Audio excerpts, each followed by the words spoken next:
Oi, eu sou a Marcela e esse é mais um episódio do Baseado em Fatos Surreais.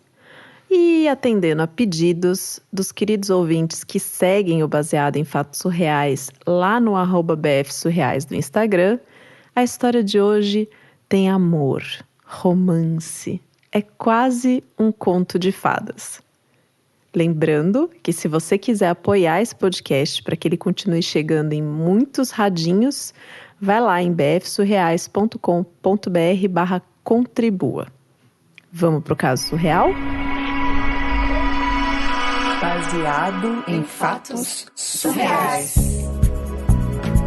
Histórias de mulheres como nós, compartilhadas com empatia, intimidade e leveza. Onde o assunto é a vida e o detalhe surreal. Eu não sei se eu já te contei isso, mas eu sempre gostei muito de viajar. E eu também sempre quis ser mãe. Inclusive, eu tinha uma meta, assim. Até os 30 anos, eu ia estar casada e eu queria ter filhos, enfim. Era isso. E isso era uma coisa, assim, desde criança. Viajar, para mim, era uma coisa muito mágica.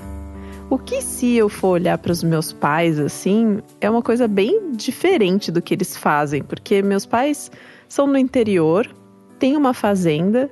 E para eles, férias, feriado e fim de semana era ir para fazenda. Não tinha outro destino. Tudo era ir para fazenda. Então, para mim, viajar era o sonho. E foi o que eu comecei a fazer quando comecei a trabalhar. Virou parte da minha rotina, assim, tipo, qualquer feriadinho estendido, eu dava um jeito de ir para algum lugar. Qualquer lugar. Férias mais longas, eu ia para fora. Enfim. E numa dessas viagens, eu conhecia muita gente, né, nas viagens, enfim, mas um argentino me chamou a atenção, sabe? E eu achei ele bem interessante. Pelo jeito, pelo modo, enfim, e aí eu coloquei a Argentina no meu mapa, sabe? Tipo, próximo destino Argentina? Pois é. E fiz isso como uma resolução de ano novo, assim, tipo, junto com uma coisa inovadora que eu queria fazer, que era viajar sozinha. Né?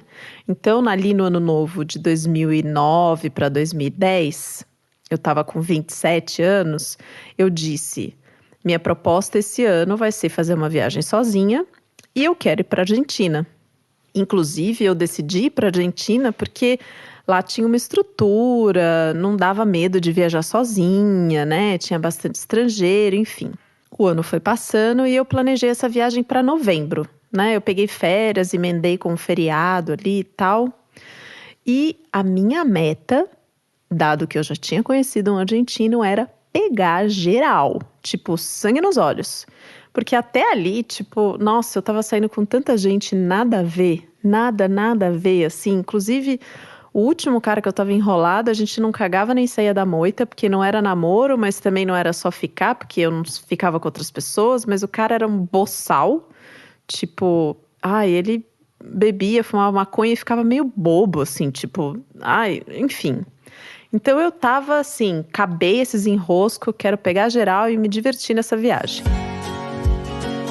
Aí, antes de viajar, né, eu não morava na mesma cidade que a minha mãe, eu fui ver minha mãe um pouquinho, né, contar pra ela que eu ia viajar, e ela ficou desesperada mesmo, assim, tipo, morrendo de medo, porque a minha mãe é uma senhorinha do interior de Goiás. Então, ela falou, cancela isso, menino, não vai viajar, vai pra fazenda. Se tá de férias, vai ficar na roça com seu pai. Tudo que eu queria, né? Só que não. Bom, e aí, eu também contei pra uma amiga minha que eu tinha planejado essa viagem. Tava falando com muita empolgação sobre ir para a Argentina e tudo. E essa minha amiga não se convida para ir na viagem. Como que eu ia falar não, né? Ô, fulana, presta atenção. Que acontece o seguinte, eu queria fazer essa viagem sozinha, que era uma meta de ano, tal. Enfim, ela foi e eu acabei ficando só 2 dias sozinha e depois ela chegou. O que, por sinal, assim, ajudou que eu fizesse alguns programas que eu não faria se eu não estivesse com ela. E um desses programas foi um daqueles tour de bares, sabe? Que tipo assim, você compra um pacote e aí você vai num restaurante, depois vai num bar, depois no outro e termina numa balada. Cada bar você come um negocinho, toma um shot de alguma bebida, tal. E faz uma experiência, assim, de conhecer lugares diferentes, sabe? É muito animado, muito legal, mas eu jamais faria isso sozinha. E eu acho até que saiu mais barato do que se a gente fosse direto pra balada, sabe? Porque acho que só a entrada da balada, tipo, já era mais cara do que o ticket desse passeio todo. Bom, enfim, a gente começou esse tour de bares aí num restaurante. Muita gente linda. Ai, tinha gente do Brasil, tinha gente de todo lugar do mundo. Ai, eu preciso dizer, meu inglês era péssimo. Não, péssimo não, era mediano, vamos colocar assim. Tipo, dava pra quebrar um galho ali, mas não era profissional, sabe?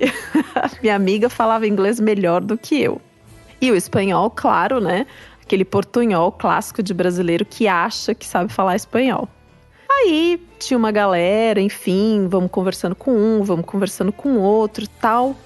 Meu radar sinaliza um cara que tava assim, tipo, do outro lado. Tava numa direção, na minha direção, mas tava longe, assim, e eu percebi que ele ficava me olhando, sabe? E eu comecei a olhar pra ele e admirar, assim, um pouco, tipo, o jeito que ele tava vestido, como que ele pegava o copo pra beber, a maneira que ele conversava com os amigos dele. E eu tava achando aquilo tudo muito interessante. Mas eu, assim, não ficava encarando muito, não, porque eu tava achando que era muita areia pro meu caminhãozinho, sabe? Então, tipo, eu olhava, mas dava uma disfarçada, tal, ficava de boa. Até que o rapaz chegou pra conversar comigo. Aí ele perguntou de onde eu era, enfim, queria saber mais coisas. E quando eu falei que eu era brasileira, esse cara começa a cantar. Você pensa que cachaça é água? Cachaça não é água, não. Cachaça vem do alambique, e a água vem do ribeirão. E aí, pra complementar, ele ainda canta um pedaço da música que eu nem conhecia, porque eu só conhecia o refrão, que era bem assim: pode me faltar tudo na vida, arroz, feijão e pão. Pode me faltar manteiga e tudo, mas não faz falta não. Pode me faltar o amor, disso eu até acho graça. Só não quero que me falte a danada da cachaça. Claro que a minha interpretação agora tá péssima, porque até hoje eu não conheço direito essa música. Mas enfim, quando ele terminou de cantar, eu tipo, meu Deus, de onde saiu esse cara? Foi aí que ele me disse que era americano.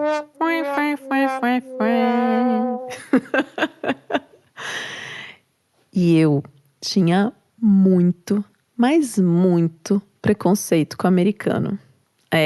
Eu não me orgulho disso não. Só que, enfim, eu não tinha, assim, menor vontade de ir para os Estados Unidos. Não tinha pensado nem em tirar visto, tipo, era o último lugar que eu... Acho que nem tinha passado pela minha cabeça um dia viajar pelos Estados Unidos, mesmo gostando tanto de viajar, sabe? Eu não tinha vontade. Porque eu tinha essa imagem do americano, que é a imagem bastante próxima, assim, do americano médio, né? Daquela pessoa que nunca saiu do país, que não sabe falar outra língua, que acha que os Estados Unidos é o melhor lugar do mundo, enfim. Só que esse cara não era assim. Esse cara falava espanhol melhor do que eu. E naquele momento começou a cair por terra a imagem que eu tinha dos americanos. Ele me disse que morou na Espanha, que ele nasceu na Inglaterra, que ele morou no Kuwait.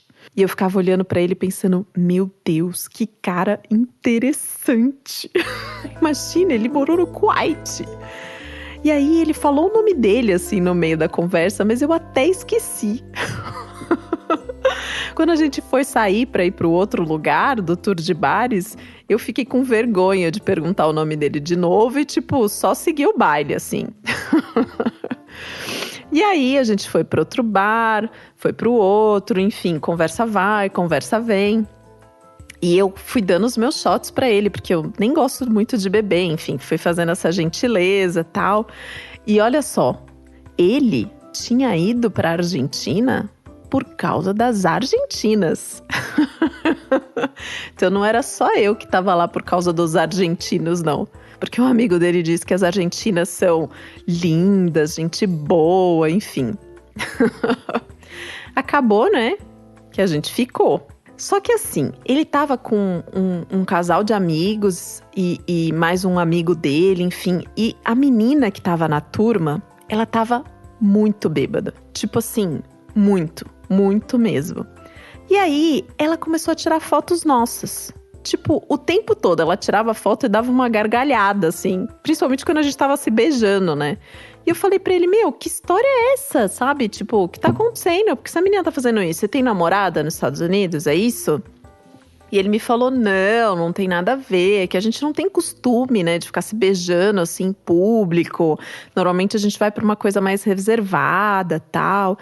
E eu fiquei com a pulga atrás da orelha.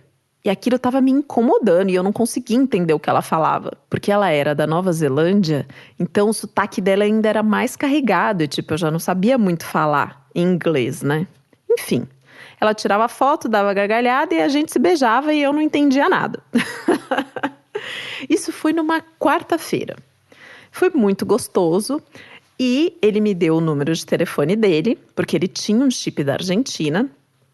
Eu não tinha, nessa época não tinha smartphone nem nada. E eu sabia que no dia seguinte ele ia fazer um passeio lá para a Colônia de Sacramento, que pega o barquinho, atravessa o rio, não sei o quê, que eu já tinha feito, né? Então a gente marcou de sair na sexta, né? Porque ele ia embora no sábado e eu ia embora no domingo, né? Aí eu comprei um chip para conversar com ele, né? E comprei o chip, coloquei no celular e falei, bom, e agora? O que eu vou escrever para ele, né? A minha mensagem foi bem assim, ó. Comunicação é muito importante. Comprei esse chip pra gente conversar. Ai, meu Deus do céu. Bom, a gente se encontrou na sexta, passamos o dia, fizemos tudo aqueles rolê de turista, né, de museu, eu queria ir num cemitério, aí a gente foi, almoçamos, aí no final do dia cada um foi pro seu hotel, voltamos, a gente jantou e, nossa, era tudo tão legal, sabe? Tipo ele, os amigos dele, tava uma coisa super entrosada, assim, e ele tava muito legal, tipo, era uma companhia muito boa, sabe? Eu tinha dificuldade com essa amiga neozelandesa, que agora ela não estava bêbada, mas ela tinha o sotaque arrastado. Mas foi tudo lindo. Foi tão lindo que a gente passou a noite juntos. E foi maravilhoso. Só que no sábado, no dia seguinte, ele foi para os Estados Unidos. No domingo, eu voltei para o Brasil. Segunda era feriado aqui no Brasil, né? Então eu voltei, passei a segunda descansando e na terça fui pro trabalho. Quando eu cheguei no escritório, eu tenho uma amiga, ela é assim mesmo, tipo, ela tem, sei lá, ela é um pouco sensitiva. Quando ela me viu, ela olhou pra mim e disse assim, me conta tudo, teu olhar tá diferente. Claro, sempre que eu viajava e voltava, eu tinha histórias, né? Eu conhecia pessoas, beijava na boca, tudo, mas estava diferente, sabe? Pois é, estava tão diferente que a gente seguiu em contato e 17 dias depois, ele estava na minha cidade para passar 3 dias comigo. Eu achei aquilo uma loucura. Porque é uma distância absurda, tipo, é uma viagem cara. 3 dias, gente, 3 dias ele veio passar comigo. Ele veio, eu não ia dizer que não, né? Afinal de contas, eu tava gostando. E eu aproveitei essa visita dele pra já ter aquela conversa, né? Dar aquela intimada. E aí? O que é esse rolê aí? O que tá acontecendo, né? A gente tá se vendo, tá muito bom, mas o que é isso? Tá tudo claríssimo, né? Claríssimo. Isso é namoro. Pra mim não tava claro, mas pra ele tava certo que era namoro.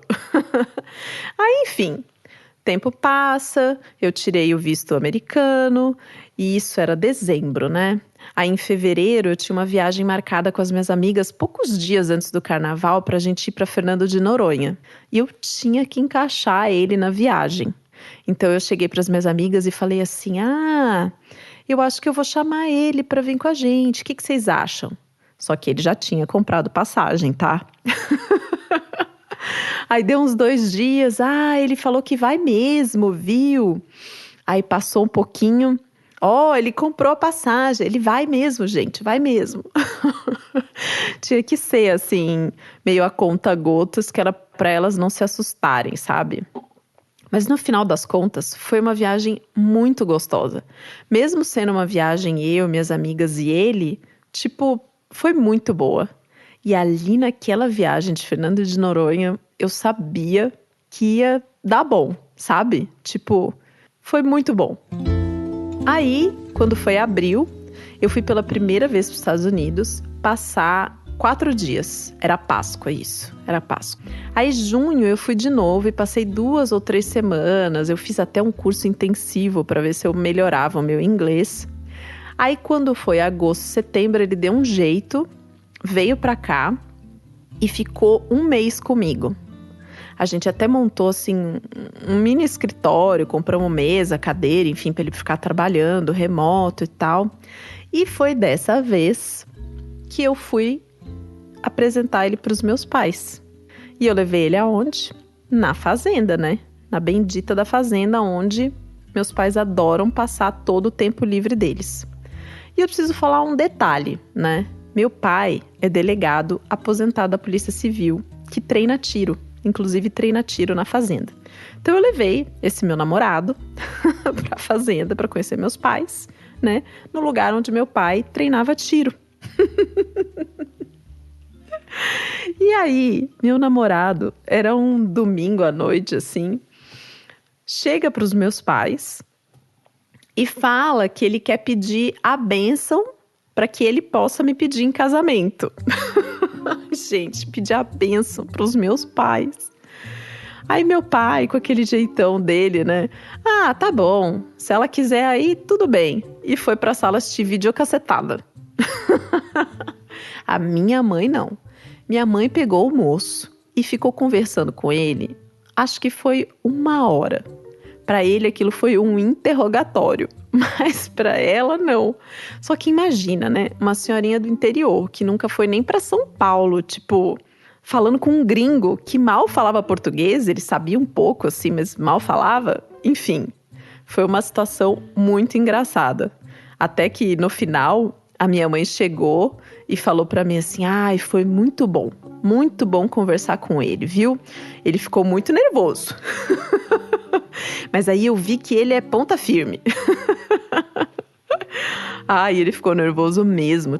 Eu via que ele tava suando, assim, com uma cara, pensando, meu Deus, o que eu falo? Enfim, terminou essa viagem do sítio, ele já tinha pedido a bênção, e a gente foi passar uns dias numa cidadezinha turística perto, pra gente ter um tempo nosso, tal. E aí a gente foi jantar e tudo mais. E quando a gente termina de jantar, ele para, se ajoelha e abre uma caixinha e me mostra um anel. E quando ele me mostra o anel, ele tá contando a história de que aquele anel era da avó dele, que tá na família há não sei quantos anos, que tem uma história, que o diamante desse anel vale não sei quanto. Ele me pediu o casamento com aquele anel maravilhoso. E começou a contar a história e eu fiquei como? Morrendo de medo, né? Falei assim, não, guarda isso daí. Guarda esse anel que eu não vou usar, não. E ele falou, imagina, claro que você vai usar. Eu tirei isso aqui do cofre do banco, é pra você, pra usar. E eu não me neguei, né? Um anel lindo, lindo, lindo. E o mais engraçado foi que eu, fiquei muito nervosa, sabe? Mesmo que a gente tivesse conversado, que ele tivesse pedido a bênção, eu soubesse que ele ia me pedir em casamento e tal, naquele momento foi muito inesperado. Então eu fiquei nervosa, assim. Eu tinha 29 anos. Então veja só, meu plano de casar antes dos 30 tinha dado certo. Ai. Coisa mais linda, né? Não sei se eu já tinha te contado essa história. Aí, em março do ano seguinte, a gente se casou. Se casou e eu me mudei para onde? Para os Estados Unidos. Pois é, eu nunca tinha pensado em nem visitar os Estados Unidos, que dirá morar nos Estados Unidos. Eu tinha uma certa aversão, assim. Mas eu me casei, fui morar nos Estados Unidos, morei 4 anos lá, minha primeira filha nasceu lá, e só então a gente veio para o Brasil e tivemos nossos outros 2 filhos aqui. Ai. Quando a gente foi casar, a gente fez uma coisa super gostosa, assim. Montou aquelas páginas de casamento, onde a gente juntou fotos e tal. E eu escrevi a minha versão da história e ele escreveu a versão dele. E uma amiga minha que leu disse pra mim: ó, a versão dele é bem melhor, hein? E essa é a história de quando eu me casei com um americano que eu conheci na Argentina.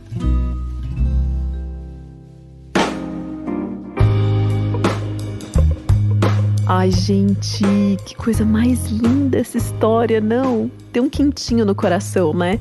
E se você quer saber qual é a versão dele da história... E um detalhe super engraçado de como foi para a heroína tirar o visto, corre lá no bfsurreais.com.br/contribua, escolhe a maneira de contribuição e vem fazer parte desse time incrível de apoiadores que vai conhecer a visão do americano dessa história tão bonitinha. Gente, muito obrigada por você que está aí do outro lado do radinho, escutando e curtindo Baseado em Fatos Reais.